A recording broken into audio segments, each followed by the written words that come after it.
Hello, hi everybody. This Hi, is this is Rachel and Desmond here from Peak Resonance, coming to you live on Facebook. hi everyone, Desmond here. Hello. So maybe we should share on Facebook. Yes, let's do that. And Yeah. Yes, it's live. you live It's on live. Facebook. Hi everyone. And I can hear myself. Is that mine or is that yours? Uh, It's live. yes, and I'm trying to And I, remove that. Okay, it's mine. It's mine. Trying to remove that. okay, so I want to show the title. So this is what we're going to talk about today. We're going to chat about how to manage uncertainty to accelerate your career growth. So yeah. So Desmond, how do you because we are still considered part of the pandemic, but we are in it for like one year plus. How do you manage uncertainty in the Well, I think the area of your career or in life? good question, really good question. And I think I will have to be very realistic to firstly say that the first thing before even managing uncertainty is to acknowledge that uncertainty is almost like a norm for now, at least, because the uncertainty about the pandemic is still ongoing after slightly over a year, almost a year and a half. So for me, I would say that the first thing first is to acknowledge this uncertainty in order to manage the fear or any unresourceful panic about how we are going to go forwards. So that's for me the first thing first. And it is an ongoing job for me or ongoing thing every single day.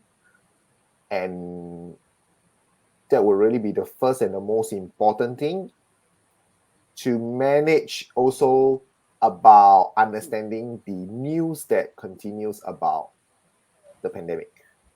For Yeah, me, yeah. yeah, and it's very much in I don't say in line with what many of our viewers are concerned about as well, because when there's uncertainty in life, there's also uncertainty in career. And with all the different, it's interesting though, because recently I have had a lot of my clients, they actually spoke about changing jobs. And it's not just, and the other day someone just shared about, one of our fellow coaches actually shared about the article on the great resignation. So Yes. it's more on having uncertainty in career, be it whether you're changing job or you are staying in the company, and there's lots of people in transition period as well. So I'm actually curious, how do we manage uncertainty in our career, and how do we manage our career in this period of uncertainty to accelerate our growth as well? Oh, Yeah. yeah, that's a good point. And yeah, thanks for going into this, the main topic that we've actually put down, that you've actually put down below. Like I say, I think that's a good point. The pandemic has also brought out probably a lot of people to understand that things are different, and even with the when eventually the pandemic is over, we've reached a point where things are more settled. So I wouldn't say exactly over, because that over has a lot of definitions and a lot of even uncertainty in the word the pandemic is over. So I would say that that uncertainty itself becomes something for us to manage. And I will see that a lot of people understand, especially with this pandemic, people have come to realize that the certainty that perhaps they had all been having, or they all presume is what they want, it's perhaps no longer that certainty in that readiness anymore. So I would maybe even kind of boldly say that, it seems to me that people start to understand that even that certainty that had always been seemed to be there may not be that certain after this Mm, pandemic. Yeah. And it yeah. seems to me that this is actually a period of time where a lot of people embraced uncertainty by having these vaccinations and this change of job. Yeah. Well, that's a great observation. That there's that whatever some things that some people view, or rather a lot of people view as certain, may not be. That certainty may not be there anymore. Times change. How do we Mhm. keep up with the changes then? How do we manage uncertainty to help us to grow in our career? Yeah. Right. How to manage who? This one would be a big way to answer, and as a coach, I can offer some insights, but there's just so many different ways and different answers and different interpretations. I would Yes. maybe want to just quote something that I would think as close as possible will be, do you know how a surfer surfs? People A who what? surf boards, Surfer? Oh, surfers, the surfboards, those okay. people who ride those big waves. In that kind of situation, and usually when the big waves come, I'm sure you've seen, I don't know if you've seen, this is going to show my era, if you've seen like Baywatch, that era where those hot boards, and then they go with a surfboard into the Okay. water, and they go and they start surfing those gigantic waves. Are you sure I you're watching the surfs? Well, most of Oops. them are the guys, so I'm not really Ah, looking at the okay. guys. So yeah, I'm waiting for the next scene usually. So like to actually bring this is that the surfers don't the surfers cannot do what they do best to surf the waves when the waves are not there. And what I do see is that this is very much akin to the same thing. If the weather is perfectly fine, the seas are entirely calm, the surfers can't surf. You won't get all those pretty scenes where they are riding the waves, and I don't know if you actually admire it. It's really very, very cool the way that they are able to manage how those waves they are coming in, and the really nice waves they are talking about, waves that is over a meter high. I don't think you really get Wow. those here.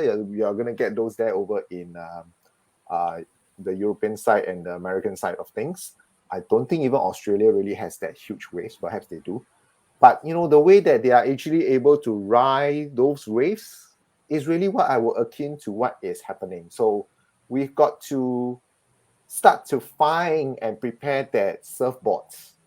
Yeah. Go into the water, read the waves, and once the right one comes, stand, hit the waves, and just surf, stay low, get your center of gravity, and just ride the waves. This is interesting. Just this visual, right, of people standing on the surfboard brings up two words for me: flexibility and balance. Exactly, exactly, Wow, that's so exactly. interesting. Yes. Yeah. And I will even have one more thing in to add on to flexibility and balance is to also to be aware. A surfer is Mm. not going to back face. They're not going to be in the water looking at the beach. They are going to be out looking at the sea. Why? They need to see the wave, and they will start to evaluate, is this wave good? Is this the wave that I want? Am I going to, is this the point where I go? Do I commit? So I would say that I would add on that to have that awareness and to be looking out for that right wave, and then you can have that result of standing up, hitting the wave, having that flexibility, having that balance, and having a good result of having a good surf. Wow. Okay, I like it. Flexibility, balance, and awareness. Yes. So, for those who are watching this, just so you know, we did not prep this, me and Desmond. Yeah, it just Absolutely came. not. Yeah, it just came out like he was talking about that surfing thing, and then this just came out. So it's so amazing. Yeah. So even because today we are talking about managing uncertainty to accelerate career growth, I think it may help to just break it up into managing uncertainty, and then we combine that with career growth as well. I want to share a very short story about managing uncertainty as well. I have a client. Mhm. She is, she had some. She's encountering uncertainty in her near future.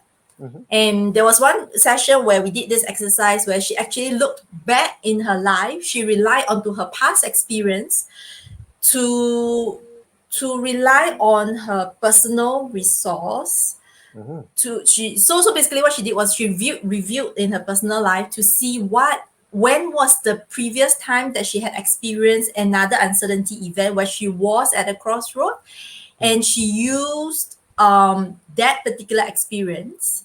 She used her learnings from the experience. She used the resources that she was able to identify from that experience to help her in her future crossroad. I'm going to call it a crossroad experience. Yeah, whenever there's an uncertainty. So that actually helped, because how when even for myself, when I think about how I have done it previously, it gave me confidence. And when I was working with her, it gave her confidence, my client confidence as well, to work on the upcoming uncertain future or decision that she needs to make. So it's good to rely on our own experience to leverage on our own resources that we already have. Yeah. Yeah, I agree. And that is a very true point. A lot of time people end up looking for advice and being told what is the correct thing to do. But really deep down inside, through our experiences and the one thing that most people do naturally have as human beings is we actually have this it's almost like a muscle memory, although in this case it's more like an experience. But as all of us go through things in life, so even simple things like you kick yourself on a certain part of the table, in your house, maybe you just move into that place, you may kick it once, twice, three times, but there will be a point of time where your body actually remembers that, okay, this is a place that you need to be careful not to stub your toe again. Although we have a process to get over that, but Yeah. that aside, it is about your body actually has that ability to remember, much like riding a bicycle, much like driving, much like learning any other skills itself. So even in overcoming experience, our body actually has that ability to remember. So a lot of times it's really about being able to access really deep inside what was that muscle memory or that memory, and how you actually overcome it, and how did it even feel, about how your body actually felt when you actually overcome it. Because people tend to go into this worry about the uncertainty and staying there. And even for ourselves, we know that in coaching, there is one particular process that we even work on, which is to get over that worry, so that you actually get beyond after that event. Usually things like tests stresses us up, stresses people up, stresses Or most people up. presentation, in a Presentation, career, public or speaking, yeah, yeah. yeah. So in that sense itself, yeah. So if we talk about public speaking and presentation, I think that's a good point. In career, I have encountered a number of our clients who actually have, or who think they have presentation jitters or stage fright. I And like how you put it, who think they have. Yeah. I put it who think they have, because when it comes to me, I think I will faint if I go on stage. I think I will this, or in some way or another, it is a self-enforced action that they already put on themselves. Even at the point when we talk about, let's do a presentation, on Zoom, and people will be like, no, but I think I will faint if I'm talking to a lot of people. Well, what if you Yeah. didn't? And that is Yeah. where a lot of time it can be quite easy to go into the I think I will faint. But when they have actually gone through it, they may feel extremely nervous. Their heart may be going at 200 beats per minute, which will be crazy. Most of them didn't faint. And most of them survived. And the most interesting is that I've got people who tell me, if I want to go up to the stage and talk, I will die. But if Words they have life. So what we say, Yeah, be Exactly. aware and be conscious of what we say. Yes, Yes. exactly. Yeah. So in this itself, in terms of presentation and public speaking, it is always possible to draw. In fact, most of us would have done some kind of a speaking to more than one person before you. It's already a form of public speaking. It's already a form of presentation. Talking to friends, sitting with friends and telling them something about that your vacation. You're presenting your vacation. You're presenting something that you've done. So in order to it, it's very easy to understand, by breaking it down this way. Actually, we are doing presenting every day. We are doing almost in a form of public speaking almost every day. And there are many, many chances. So one thing I would say is to learn to understand, as you say, words have lives, and to be able to even break it down in this way and understand that how you can even take baby steps, understanding and talking to two persons, even talking on Facebook Live like this, it's actually a huge presentation because Facebook has got such huge unlimited reach itself. And this can give jitters to any of us and anyone who needs to do a Facebook Live. So it is, although technically I'm only talking to the camera, so are you. But if we focus on the fact that there could be 10,000 people watching this video, there could be 10,000 people watching live at the same time, then that can also trigger unnecessary jitters.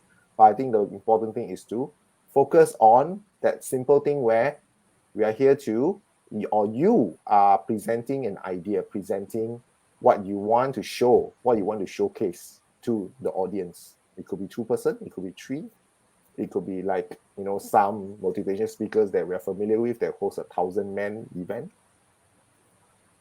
Yeah. How do we accelerate career growth? Like what Desmond mentioned as well, we can accelerate career growth by leveraging on the resources that we have and the ability to boost boost your confidence in presentation, in sharing your ideas. And I like the way, Desmond, when you're sharing, to reframe the part about presentation, that even when you were talking to one or two people, it's like a presentation as well. And the more often we do it, and we do it every day, right? I'm sure you talk to at least one person, at least at the very minimum. Yes, that's true. That's true. Yeah. Okay, I'm thinking whether do I do that. Yeah, I do. I do. At least one person. For a moment, I paused and I was reflecting on my life. Oops. So yes. So for those who don't know me, I'm quite a hermit. So I like to be on my own, do things on myself. But yes. At the minimum, I talk to at least one person, and that's like a communication skills as well. The ability to communicate your ideas across, the ability to speak in a way that the other person understands you, not how you want to deliver your message, is key in communication. Yeah. And I think that is a very good example about embracing uncertainty. Because we, having worked in corporate life for 20 years, in the corporate world for 20 years, before I really got into this coaching itself, I've always also wondered that why is it so difficult to convey an idea to people? Why they cannot, for everyone that's watching, tell me, have you ever encountered this, or is this familiar? Is that why after explaining for like 2,000 times, the person still don't understand? Does that sound familiar to you? And actually embracing the fact that people receive communication or different types of communication is different. Some people are more visual, some people are audio, some people are, like me. You need to get me to get down to do it in order for me to learn and understand itself. So, embracing this itself. So frankly, in a way, this is also a form of uncertainty because every single person has a different form of receiving communication. And that itself, I would even put it that embracing this uncertainty and learning how to manage this will be something that will be critical in terms of career progression and career growth. Yeah. Yeah. That's key. And I just typed something into our comments. So this is a quote that we learn as well, where the communication is the response that you get from the people. that you're talking to. So if you keep talking and the other person is not getting the message, so what do you think? Who needs to change? Do you need to change the way you talk, or do you want the other person to change? But there's no way they can get what you're saying if you don't switch to their language. So what, depending on what's the response you get, you need to switch to a way that that the other person understands. Try explaining in other ways. Yeah. Yeah, that's true. That's true. And I think that's a great phrase that you've actually shared. Yeah. So good. So far we've shared a few tips about being flexible, having balance, awareness, and communication, and to leverage on existing resources, on confidence. What else do we have? What else do we have for our whoever is viewing? Oh, if for people who are watching us right now, if you have any ideas or comments, feel free to drop a message in the chat and we can communicate. Yes, please do, please Yeah. do. And I think one thing that comes to mind is how does all this actually wrap up together in the sense itself? It's in terms of this whole combination of embracing it will include things of communicating better, and the reason why to communicate better is to be able to create more or create impact, more effective impact at work. So especially when you are working with more than yourself, having an impact around with the people around you, because you're going to need to work across departments. There'll be other people that you need to talk to, and there'll be other departments that need to have their side of the work done so that the final result comes out no matter what industry you're in. That's why I say apart from anyone that works really by themselves. So even if you work by yourself as a solopreneur, the other side will also involve your clients. So being able to communicate better, no matter whether is it an external client or what some companies call internal clients. And I do agree with that phrase to a certain extent that treating people and communicating better as your clients, whether internal or external, the impact is the whole idea is to have effective impact in communication so that things can flow, results can then come out, and then you be able to do a better proposal, better results itself. And then how does this actually tie up? Well, again, this is kind of like my view when I do career coaching. What this does itself is when you have all this better communication and that results comes out. So when you need to actually present, you know, with good communication across the teams, across division, and even with your customers. And when you need to present the results and present the proposal, or even any form of presentation, it allows you to present better because you also have that confidence when the communication is better. When there's more impact, naturally confidence come in. And what does confidence do as well? When you have actually more confidence, you are better able to show your competence in your job and competence in communications. And when all these things do come together, this mindset allows you to really be, focused on being able to manage things so that there is a good result itself. And when you have the competence, confidence and competence itself is two areas that will complement each other. Good confidence with good competence, it is just going to kind of like interflow again, kind Yeah. of like a fan flow itself, the wind Yeah. And flow. even on the competence part, I would say to focus and leverage on your strengths. A lot of Mm, people say, work on your weakness, make sure you improve that. Yes, that too. But I would rather I focus on my strengths. I do more things that I'm good at rather than helping correcting those things that I'm weak in. So I'm kind of on the other side of the fence where I would rather do things that I'm good at because I'm really good at it and it comes effortless for me. So I like doing it that way. So think about it and see which ways work for you. Yeah. good point. Good point. I think that's a good point. That I agree. Rather than going with that phrase, work on your weakness, not to say to ignore it, but to be able to excel better in the areas that you are good at. It will certainly make it easier for you to focus on what you're good at. And don't Yeah, say I got that you are good at nothing. Everyone is born with a certain skills, with certain competencies. I think the trick will really to understand where is your unique competency. the most common mistake that I see a lot of people make is that they downplay what they are good at. Ah, I cannot count how many times I told my clients that, just because you're good at something doesn't mean that everybody is just because it comes effortless to you doesn't mean that everyone else does it the same way. What comes easy to you could be very difficult for other people. So it's about recognizing your strengths and knowing what comes effortless for you and work yeah, on that. that's true. Yeah. Yeah, good point. Great point. Yeah. Good point. So it's interesting how the more we talk, the more things come up. Yeah. I got one more point to share. Another point is to think two steps ahead. Mm. Um, I can't believe I'm saying this now because I used to say this to my team back 5 years ago. So what that means thinking two steps ahead is, especially in the area of expectations in your career as well. First step is probably obviously to know expectations for your own role. Mm. And what I mean by thinking two steps ahead is to also look at what is the expectations from your boss's role. Because if you think about it, the next progression for you would be to step into your boss's role if that's what you're going for.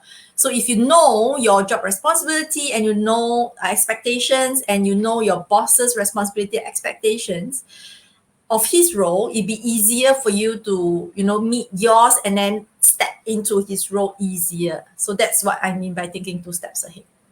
Well, Yeah. that's a good point. Yeah. Quite interesting, right? All the different nuggets of information that we acquire over the years. Yeah, true. And to be able to tie them, I think this is the thing. I mean, especially in the day, on top of the information overload, that we are faced with nowadays, people go onto Google to, find literally everything. But frankly, a lot of things, a lot of information, like you said, little nuggets are actually available deep within us. And Yeah. it's just that, having to be able to understand, to be able to digest, after you're going to know what I mean, when we actually finish all the deleting, the generalization, and when we finally digest that data, it's going to be that seven, that little chunk. Yeah. uh, Yeah. I want to avoid using our lingo, but that little chunk left. But then, when we actually start to relook at the whole bunch of information that we have, we tend to only remember this small chunk itself. But actually, there's a lot of information that we still do keep them in our unconscious mind. And this is also where a lot of, this is where being able to understand, digest, go back, pick things out and relook them again, enables us to better understand even from our own experience, instead of always relying on something like Google to tell you what would be the best result, or what would be the best for this, or relying on other friends or other people for an opinion on what will be better. Because who better to really get knowledge and learnings beside yourself, who've actually gone through that? And you would understand that result a lot more about how you previously managed to do something, managed to overcome something, than external opinion to say, oh, you should do this, because there's a lot of other factors that is not in the environment, the person's character, that person's behavior, that environment, and the other parties involved is that there's so much unknown and even uncertainty in that area to actually take that result in. But it is good advice sometimes from people because they are keen to share as well. But really, a lot of it, I would say, is really coming deep down into yourself and learn So from your own. yeah. So look inward. Yes, look inwards. Yes. Yeah. Very good. So Today we shared about managing uncertainty in accelerating career growth, and we will also, so incidentally, the actually not incidentally lah, we put the topics together such that there's a recurring theme to it. So for the month of September, we are focused on the area of topic. So in our spaces, in our FB Live, in our webinars, we have a common theme, which is focusing on career itself. And in this Thursday's spaces, spaces um, is a private session. It is not recorded. It's also not live. It's a private session where we have honest conversations with each other about how to help to accelerate our own career growth. And Yes. that's where we go in depth into what we shared earlier. We go in depth into each of those pointers to really apply into our own lives. So if you are interested, feel free to join us on the Peak Resonance page itself. Yeah, there is actually an event that's created for this Thursday spaces. You can sign up. Registration is required. Register first, and I will send you the Zoom link so that you can join us on Thursday evening. Yes, that's right. Cool. Very good. So, do you have anything else to add, Desmond? We good? Yeah, we are good, and I think that's it. We are in a world of uncertainty, and I'm just gonna this quote comes to mind. I'm not sure exactly if it actually fits, but let's just give it a go. I got this quote recently or the last 2 days. You have less control over winning and losing, but you have more control over trying and quitting. Or that comes to mind. I don't know whether it actually fits, but I think it fits to a certain extent. Is you might not be able to guarantee the result, whether you win or you lose. And actually there's no winning or losing. It's more like you win or you learn, but you definitely have more control over trying to manage uncertainty and manage things. And you have that control to not quit. So yeah, And you that just do it as well. You can just do it. Just manage the uncertainty. Just do it, and then you can have control of the outcome. yes, that's it. Yeah. I'm good. Thank you, Rachel. Thank you, Desmond. So thank you everybody who has joined us. So remember, if you have not joined us for Spaces before, register and join us for Spaces. And thank you guys for watching. Well, this is a weekly thing, so we'll see you guys next week on Tuesday, and we'll talk about another topic specifically in the area of career too. Cool. Yes, we will. So we'll see you on next Tuesday, everyone. Have a good evening. Yeah. Same here. Have a good evening. Take care. Take Bye. care. Bye.